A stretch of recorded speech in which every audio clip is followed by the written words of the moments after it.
किया था ना, तो जैसा कि आपको पता है हमारा फिजिक्स का चैप्टर नंबर 3 पढ़ रहे हैं हम, करंट इलेक्ट्रिसिटी। तो उसी से जुड़ा हुआ हमारा जो नेक्स्ट टॉपिक है वो पढ़ेंगे हम, वो है किरचॉफ्स लॉ। देखिए बहुत इंपॉर्टेंट लॉ है, किरचॉफ ने 2 लॉ दिए थे। पहला लॉ है करंट लॉ, उसे हम लॉ ऑफ जंक्शन भी बोलते हैं, और दूसरा लॉ है वोल्टेज लॉ, उसे हम लॉ ऑफ लूप भी बोलते हैं। तो हम पढ़ते हैं किरचॉफ का फर्स्ट लॉ, जिसका क्या नाम है, जिसका नाम है लॉ ऑफ जंक्शन या करंट लॉ। देखते हैं, पढ़ते हैं उसके बारे में तो क्या होता है। तो according to this law the sum of all currents incoming to any point, जो इस लॉ के अनुसार the sum of all currents, सभी करंट का क्या है सम, जो क्या है आ रहे हैं, the sum of all currents incoming to any point, जो किसी एक पर्टिकुलर पॉइंट की तरफ आ रहे हैं current, is equal to sum of, वे बराबर होते हैं किसके, sum of all currents outgoing from that point, जो इस पॉइंट पर आके जो करंट गए हैं उसका सम होता है। यानी इनकमिंग और आउटगोइंग करंट जो है वो आपस में क्या होते हैं, बराबर। जितना करंट आएगा एक जंक्शन पॉइंट पर टकराएगा और उतना ही करंट उस पॉइंट को छोड़कर चला जाएगा। देखो I1 I2 I3 आया तो इतना ही करंट I4 I5 I6 चला गया। तो यानी जो sum of currents incoming to any point, जो करंट आ रहा है किसी एक पॉइंट पे, वो किसके बराबर होगा, जो आउटगोइंग करंट है। यानी जितना करंट आ रहा है उतना ही करंट चला जाएगा। तो अब हम देखते हैं, इसके डायग्राम से समझते हैं कि I1 करंट आया, I2 आया, I3 आया। तो कोई लॉ ऑफ जंक्शन क्यों कह रहे हैं हम, लॉ ऑफ जंक्शन इसलिए कह रहे हैं क्योंकि अगर देखो कोई भी चीज़ है, अगर सपोज जैसे हमारा ट्रांसफॉर्म होता है, वो क्या होता है, वो लॉ ऑफ जंक्शन का काम करता है, क्योंकि वहाँ पे करंट आएगा और वो सब जगह करंट को पास कर देगा। तो इसी तरीके से यहाँ पर करंट आया, एक जगह कलेक्ट हुआ करंट और यहाँ से चला गया, तो इस पॉइंट को जंक्शन पॉइंट बोलते हैं। ठीक है, तो इसे the sum of incoming current is equal to sum of outgoing current. यही तो हमने डेफिनेशन में पढ़ा कि जो इनकमिंग करंट है वो बराबर किसके होते हैं, सम ऑफ आउटगोइंग करंट्स के। तो इसी तरीके से I1 plus I2 plus I3 is equal to I4 plus I5 plus I6। तो क्लियर हुआ होगा आपको। तो मैं इसे इधर ला रहा हूँ, I1 plus I2 plus I3 minus I4 minus I5 minus I6 is equal to 0। तो देखो सिग्मा का भी यूज़ करते हैं हम, सिग्मा जो यूज़ करते हैं वो अलजेब्रिक सम होता है। तो इन सब का जो अलजेब्रिक सम है सिग्मा से डिनोट कर लिया हमने, sigma I is equal to 0। तो आपको क्लियर हुआ होगा किरचॉफ का फर्स्ट लॉ।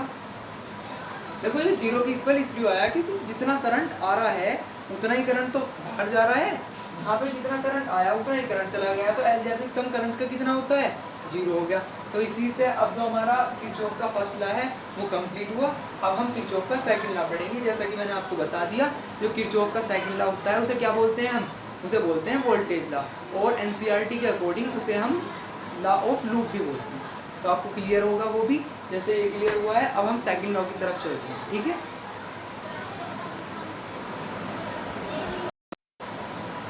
तो देखते हैं हम किरचॉफ का सेकंड लॉ। तो किरचॉफ के सेकंड लॉ को हम वोल्टेज लॉ बोलते हैं, हमने पढ़ लिया। उसे क्या बोलते हैं, वोल्टेज लॉ या लॉ ऑफ लूप।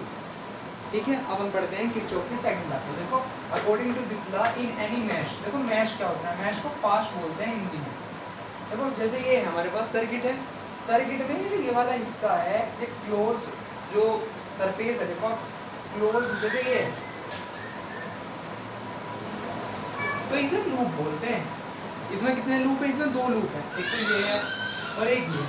तो समझ गए आप लूप क्या होता है, लूप इसे लूप बोलते हैं, इसे मैश भी बोल देते हैं। ठीक है, तो आपको क्लियर हुआ होगा। According to this law in any mesh, mesh की जगह आप इसे लूप भी लिख सकते हैं।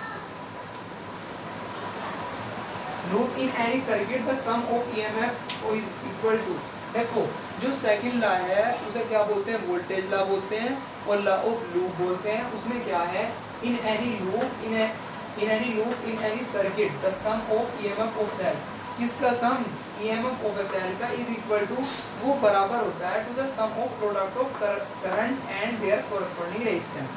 किसका, जो ईएमएफ ऑफ द सेल का सम होता है वो बराबर होता है किसके, प्रोडक्ट ऑफ करंट के एंड देयर कोरस्पॉन्डिंग रेजिस्टेंस। तो कोरस्पॉन्डिंग रेजिस्टेंस का मतलब है, अगर आपने I1 करंट लिया है तो R1 रेजिस्टेंस, I2 करंट लिया है तो R2 रेजिस्टेंस। ठीक है, तो इसका मतलब कोरस्पॉन्डिंग रेजिस्टेंस का मतलब ये होता है। तो क्लियर हुई होगी आपको डेफिनेशन। तो इससे अब हम समझते हैं एग्जाम्पल की हेल्प से। देखो ये है हमारे पास सर्किट, इसमें 2 लूप है, एक लूप ये है, एक लूप ये है। इसे क्या बोलते हैं, इसे मैश भी बोल सकते हैं। कुछ बुक्स में मैच दिया हुआ है ना, जनरली जो नवीन प्रकाशन की बुक्स हैं उसमें मैच दिया हुआ है ऐसे। तो ये फर्स्ट लूप है, ये सेकंड लूप है। तो आप देखो प्लस से करंट चला, ऐसी एक बैटरी यहाँ पे लगी है, एक बैटरी यहाँ पे लगी है, तो यहाँ से प्लस से करंट चला, ऐसे करंट चला, करंट इसमें भी गया और करंट इसमें चला गया। इसी तरीके से यहाँ पे बैटरी लगी है, प्लस से करंट चलता है, आपको पता है करंट यहाँ से चलेगा और इसमें एंटर करेगा। इसी तरीके से करंट यहाँ से चल के इसका करंट यहाँ पे आ जाएगा। इस तरीके से यहाँ से करंट इससे चल के और वापस नेगेटिव। आपको पता है जो करंट होता है वो पॉजिटिव से निकलता है और नेगेटिव में एंटर करता है। इसी तरीके से आप देख सकते हैं। अब उसमें कहा था कि कोरस्पोंडिंग रेजिस्टेंस मतलब अगर I1 करंट ले रहे हो तो R1 रेजिस्टेंस लोगे, I2 करंट ले रहे हो तो R2 रेजिस्टेंस लोगे। तो जब I1 करंट है इसलिए तो मैंने R1 रेजिस्टेंस लिया। इसी तरीके से आप यहाँ पे देख सकते हैं R2 रेजिस्टेंस है तो करंट में क्या लिया, I2। तो आपको क्लियर हुआ होगा। अब एक बात बताओ, ये तो अपना सेपरेट वैल्यू है इनकी, ये तो अपना अलग अलग रखे हैं, भाई ये भी अलग रखा है। और जब करंट यहाँ से चलेगा, करंट इसमें भी जा रहा है, और जब करंट यहाँ से चलेगा करंट इसमें भी जा रहा है, तो करंट तो इसमें दो जा रहे हैं। देख सकते हैं आप, इसमें जो करंट है वो दो जा रहे हैं, I1 प्लस I2 जाने रही क्या। आप देख लो भाई, यहाँ से भी जब करंट चला और यहाँ से भी करंट चला, तो यहाँ तो सम ऐड, जो करंट है वो तो ऐड हो गया। कितने करंट हो गए यहाँ पे, दो करंट हो गए। तो इस तरीके से ये फर्स्ट लूप है, सेकंड लूप है। तो आपको क्लियर हुआ होगा करंट की डायरेक्शन।